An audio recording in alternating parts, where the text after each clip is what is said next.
Oi, pessoal. Hoje a gente vai falar um pouquinho sobre o estudo de empresas listadas em bolsa, né, para poder escolher bem quais ações dessas empresas a gente vai comprar. Mas antes disso, eu vou falar um pouquinho sobre as reservas, tá? E iniciando falando sobre a reserva de emergência, que é o primeiro passo do investidor, tá? Antes de investir em renda variável, é importante que o investidor tenha a sua reserva de emergência para o caso aí de algum imprevisto, uma doença, algum gasto surpresa aí que venha a acontecer, para que o investidor possa lidar bem com isso sem precisar vender as suas ações, seus fundos imobiliários, né, os investimentos de renda variável, porque eventualmente pode pegar num momento de baixa aí e ter que vender com prejuízo. Então a ideia da reserva de emergência é que a gente não tenha esse prejuízo caso venha a ocorrer um imprevisto. Por isso é importante que o dinheiro aplicado aí na reserva de emergência ele esteja aplicado em um ativo de baixo risco, né? Porque você quer poder resgatar ele sem prejuízo em qualquer momento que seja necessário, e um ativo de liquidez, ou seja, você tem que conseguir sacar ele sem prejuízo quando você precisar. Não pode ser um ativo que você tem que segurar aí por um ano, 2 anos para poder sacar. Geralmente o que vem à cabeça quando a gente fala em liquidez é renda fixa, né? Porém, eu quero destacar aqui que alguns dos investimentos em renda fixa, como por exemplo o Tesouro Direto IPCA mais juros semestrais, eles têm uma marcação a mercado. O que isso quer dizer? Dependendo da procura por esse ativo, né, quantos investidores então estão tentando comprar e quantos estão tentando vender, né, oferta e demanda, o preço vai variar. Então, assim, ele é renda fixa por quê? Porque lá no final, no vencimento dele, no caso que a gente está mostrando o Tesouro IPCA com juros semestrais que vence lá em 2055, lá ele vai ser renda fixa, né? Lá você vai saber que ele vai render, aí o IPCA mais os tantos por cento aí acordados na hora da compra. Porém, durante todo esse caminho até chegar no vencimento, ele sofre essa marcação a mercado, ou seja, ele pode cair o valor ou subir de acordo com a procura por ele, tá? Então isso daqui não é um ativo adequado para reserva de emergência, né? A gente vê ali que, por exemplo, quem comprou aqui em 2021 e teve uma emergência em 2023 aqui, ele teria que se desfazer desse ativo com prejuízo, né? Então vocês vejam que é bem diferente do Tesouro Selic, tá? Que também é um ativo de renda fixa, porém esse sim não sofre a marcação a mercado. Então aqui já é um ativo mais adequado para a gente deixar a nossa reserva de emergência. Em qualquer momento que venha acontecer uma emergência, você pode liquidar esse valor, né? Vender o ativo, embolsar o dinheiro e usar para sua emergência aí, tá? Então aqui esse é o tradicional investimento aí para reserva de emergência, né? Eu nem gosto muito de chamar investimento porque eu nem considero essa renda fixa aqui investimento. Seria como um local melhor do que o embaixo do colchão para deixar o dinheiro, né? E melhor do que a poupança também, que vocês vão ver adiante, que rende muito pouco e você acaba perdendo bastante dinheiro deixando o dinheiro na poupança. A taxa Selic, na verdade, é a taxa básica de juros da economia e ela é definida aí, na verdade, a meta dela é definida pelo Copom, né, pelo Comitê de Política Monetária do Banco Central. Então a gente sabe que é um ativo adequado para manter a reserva de emergência, né, bem previsível. E hoje a gente tem outras opções aí que talvez até mais práticas, né? Então a gente tem aí vários bancos aqui como o Nubank, que tem um investimento aí de 100% do CDI com resgate imediato, né? Você pede para tirar ali no dia, já poucos segundos já está na sua conta.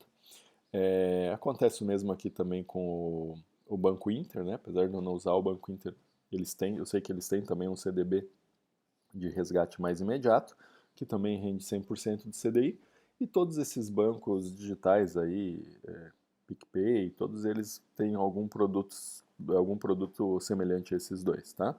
Então, uma forma bem prática de você deixar sua reserva de emergência é usar, por exemplo, ali a caixinha do Nubank, que te dá o resgate imediato e rendimento 100% do CDI. E qual o montante que a gente deve deixar como reserva de emergência? O montante para cobrir quantos meses de gastos? Isso é discutível. Tem pessoas que deixam o montante para cobrir 3 meses de gastos, 6 meses, 9 meses, até um ano. Eu acho realmente que 3 meses é pouco, né? Isso é subjetivo, mas eu acho pouco. Acho que pelo menos aí 6 meses de gastos é interessante você ter esse valor num, num, num investimento aí de renda fixa, né? De risco baixo e liquidez imediata, tá? E aqui o gráfico que eu comentei antes, mostrando a comparação entre a poupança em vermelho, quanto que é o rendimento da poupança aí ao longo dos anos, em relação a um CDB de 90% do CDI em azul claro e 100% do CDI em azul escuro. Então vale lembrar que hoje é muito fácil conseguir aí 100% do CDI. O CDI é muito parecido com a taxa Selic, tá? Geralmente rende parecido. Então seria aí o equivalente a um Tesouro Selic, por ter baixo risco e alta liquidez. E hoje em dia é muito mais prático aí com os bancos digitais você ter a sua reserva de emergência em um investimento aí que rende 100% do CDB. E a reserva de oportunidade? Bom, eu botei aqui a foto do Warren Buffett porque ele tem aí um caixa muito grande, todo mundo sabe, né? Que ele sempre tem dinheiro para aproveitar as promoções aí na Bolsa de Valores americana. A reserva de oportunidade também segue a mesma lógica aí da reserva de emergência, né? É tem que ser algum ativo que tenha baixo risco e alta liquidez, para que caso aconteça alguma promoção na Bolsa de Valores, seja de uma empresa ou seja da Bolsa como um todo em uma crise, você tenha como aproveitar essa promoção aí e comprar barato os ativos. Caso você invista no exterior, é interessante que você tenha uma reserva de oportunidade também em dólar, né? Já para reserva de emergência não é tão interessante você ter em dólar porque pela variação do câmbio pode ser que em determinado momento o dólar se desvalorizou em relação ao real, né? O real se valorizou em relação ao dólar e se você precisar captar aquela reserva que estaria em dólar, você pode ter um prejuízo. A gente sabe que no longo prazo o dólar se valoriza em relação ao real, né? O real se desvaloriza, porém no curto prazo isso é muito volátil e qualquer ruído aí na economia pode fazer com que o dólar perca valor em relação ao real. E se você tiver uma emergência naquele momento, como você gasta em reais, né? Pode ter algum prejuízo nessa retirada, tá? Mas a reserva de oportunidade é interessante, sim. Você tem dólar, em especial se você investe em ativos do exterior. Pelo menos uma parte dela em dólar, né?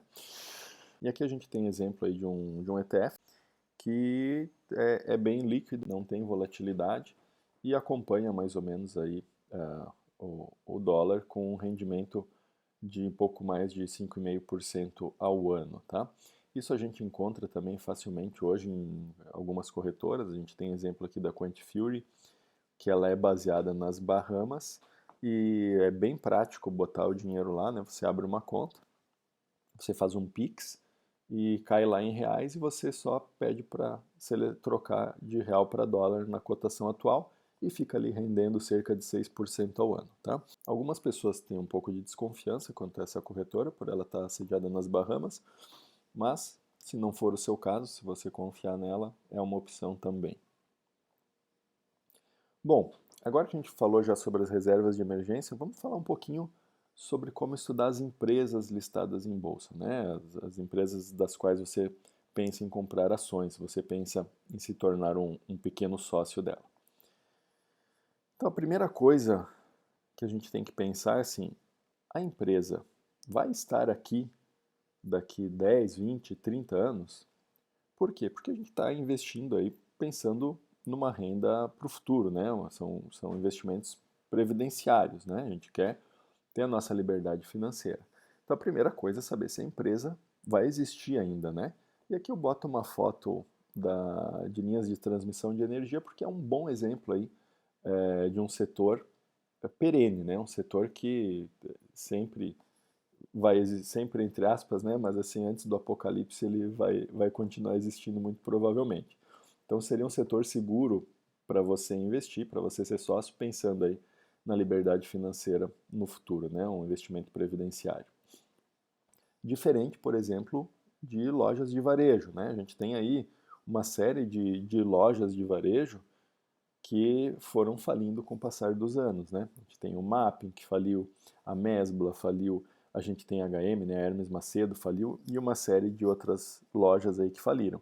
Então você não vai, pensando no investimento para longo prazo, colocar nesse setor, que é um setor que não é nada perene. Lojas são criadas e lojas vêm falindo desde que o setor existe.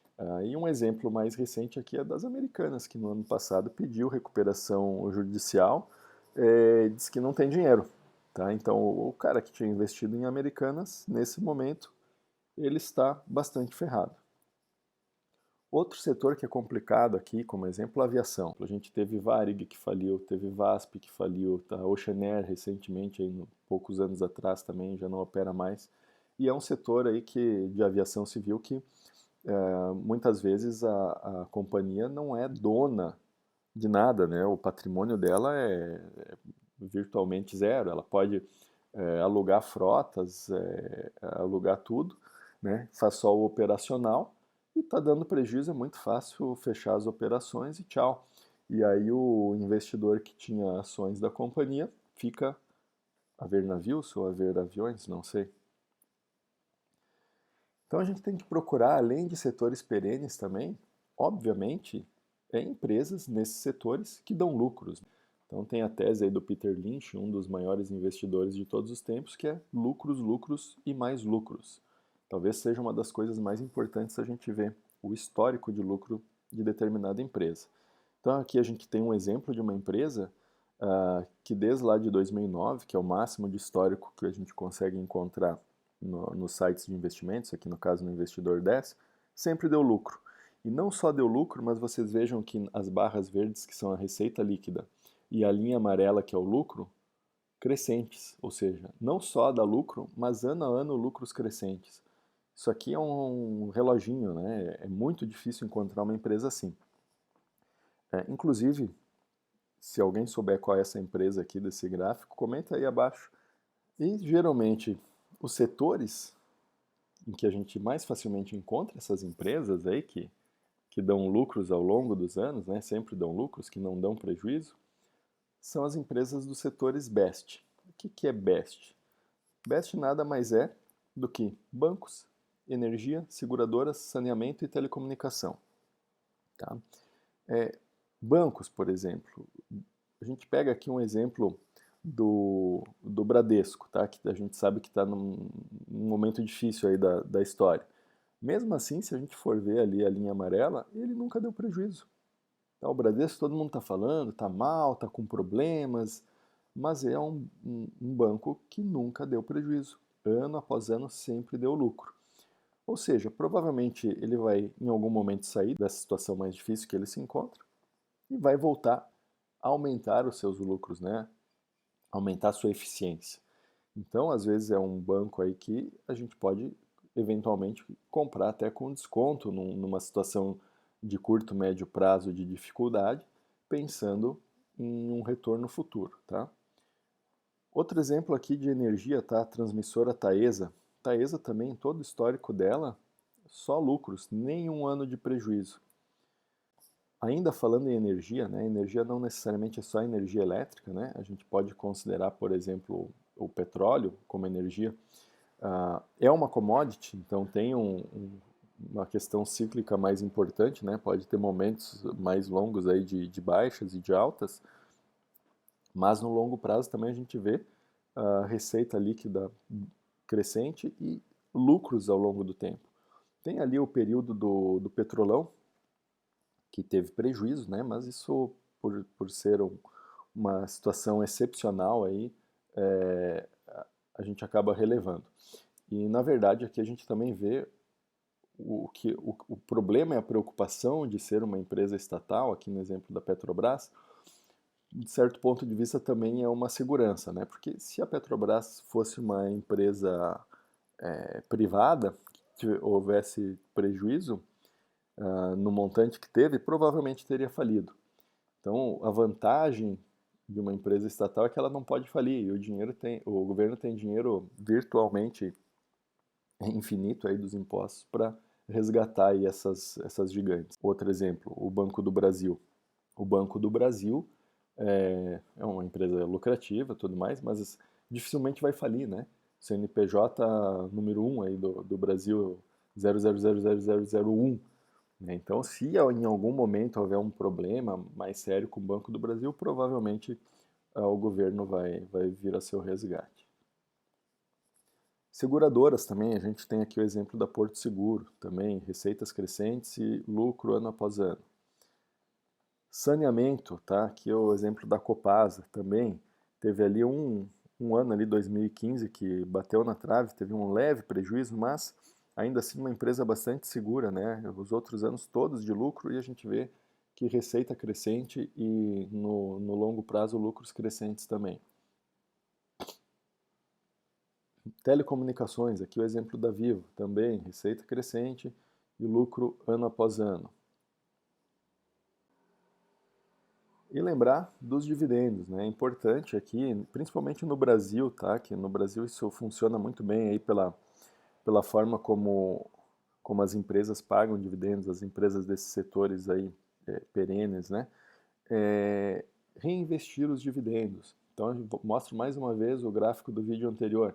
A gente tem aqui o exemplo da Taesa, que de 2009 a 2019 ela acompanhou muito de perto o Ibovespa, né, o índice da Bolsa de Valores, ganhou por pouco, mas quando a gente avalia ela aqui na linha azul com reinvestimento dos dividendos, ou seja, você investidor recebe dividendos da Taesa, pega esse valor dos dividendos e compra mais ações da Taesa, a gente vê que o ganho aí no longo prazo é muito maior, né? Várias vezes maior. E pensando em dividendos aqui novamente, comprar boas empresas, tá? Porque uma empresa que tem prejuízo não vai pagar dividendo, não tem como. Tem que ser uma empresa boa, preferencialmente com vantagem competitiva em relação a seus pares. Isso é comum encontrar no setor, essas empresas boas no setor best, embora não estejam apenas ali. A gente tem que escolher essas empresas boas, lucrativas, né, com bom histórico, que pagam bons dividendos também, então um bom histórico de pagamento de dividendos, uma boa perspectiva para pagar dividendos. E o terceiro ponto, bem resumidamente, comprar elas a bons preços.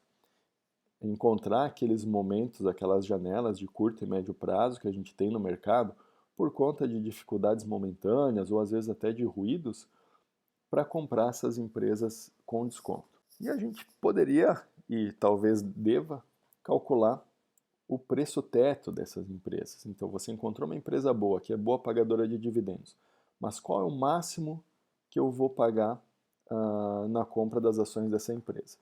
E de acordo com o método do Décio Bazin e do Luiz Barsi, aqui, o nosso amigo aqui do lado na foto, a empresa tem que pagar pelo menos 6% de dividendo ao ano, né, o dividend yield. Então vamos fazer essa conta.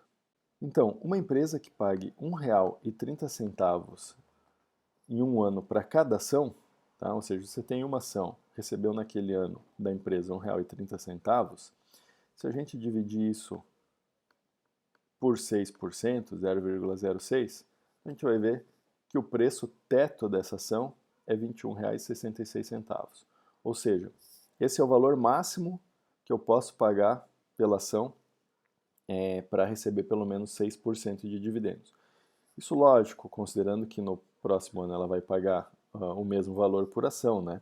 Então você teria que avaliar a empresa como um todo, o histórico da empresa e também a perspectiva daqui para frente. Às vezes é uma empresa que está indo muito bem e pode ter uma expectativa de pagar mais dividendos no ano que vem. Ou esse ano aqui ela pagou 1,30, mas foi por conta de um não recorrente, um processo judicial que ela recebeu muito dinheiro e aí pagou porque recebeu muito dinheiro naquele ano, mas nos próximos anos talvez não venha a pagar nada. Então isso tem que ser avaliado num contexto geral. E outra questão interessante da gente avaliar, além do preço teto, é o preço justo, né? Quando a gente fala em preço teto, a gente está pensando em dividendos. Quando a gente fala em preço justo, a gente está pensando no valor intrínseco da ação, né? Quanto que a ação dessa empresa vale. E aí tem o método aqui de Benjamin Graham, né? Ele tem uma fórmula para isso, que a gente vai avaliar. Então a gente vem aqui no Investidor 10, por exemplo, pode ser o Status Invest, né? São duas plataformas boas. A gente vai ver aqui, por exemplo, a Vivo, tá? A Vivo, ela tem aqui um lucro por ação de 3,14, tá? E um valor patrimonial por ação de 41,80. Então vamos lembrar desses números, 13,14 e 41,80. E a gente vai numa calculadora aí na internet, mesmo que tenha o cálculo do número de Graham, a gente vai lá, lucro por ação 3,14, valor patrimonial por ação 41,80, se eu lembro bem. Então a gente tem aqui, ó, preço justo da ação, R$ 54,34, tá? Vamos ver lá no Investidor 10 quanto está custando a ação. Opa, a ação está custando R$ 55,28. Então ela não está descontada. Aqui se você comprar, tudo bem, no longo prazo pode ser uma estratégia vencedora, mesmo sem avaliar o preço, né? Se a empresa for realmente muito boa, lucros crescentes, etc. Porém, a gente sempre quer comprar com desconto, né? Então aqui não estaríamos comprando com desconto. O Benjamin Graham, ele tinha uma estratégia interessante. Então ele tinha aqui, por exemplo, o valor intrínseco da companhia, ou aqui no caso a gente calculou a ação, né? Mas é basicamente a mesma coisa, um valor crescente ao longo do tempo, ou seja, uma companhia que estava crescendo, gerando mais caixa, dando mais lucro. E aqui as distorções do mercado de curto e médio prazo da cotação. Então a gente vê que tem um momento ali que a cotação caiu. E aí ficou a cotação muito abaixo do valor da companhia. E ali que é a zona de compra dele. Ou seja, o Benjamin Graham gostava de comprar barato, assim como a gente também gosta de comprar barato. Outra forma de avaliar isso, nesses gráficos que a gente encontra nos sites de investimento, como Investidor 10 e Status Invest, é a relação de lucro e cotação. Então a gente vê aqui da empresa April, né, que tem alguns momentos aí, por exemplo, a gente vê a April, na verdade, quase o histórico todo dela, que o lucro não condiz muito com a cotação. Existe um descolamento dos dois. E essas são situações adequadas para a gente comprar as ações da empresa, né? Quando o lucro está mais alto que a cotação, a gente fala quando o jacaré abriu a boca, separou ali, o lucro subiu e a cotação ficou para trás. São momentos adequados porque no longo prazo a tendência é que a cotação siga o lucro. Então a gente vê que em algumas empresas em determinados momentos aparecem essas oportunidades de uma cotação baixa, mesmo com um lucro crescente, e aí a gente pode aproveitar isso para comprar com desconto.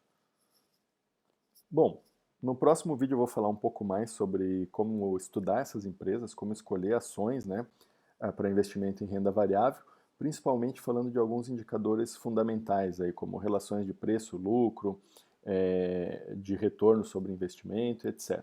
Então, fiquem ligados aí, nos vemos nos próximos vídeos.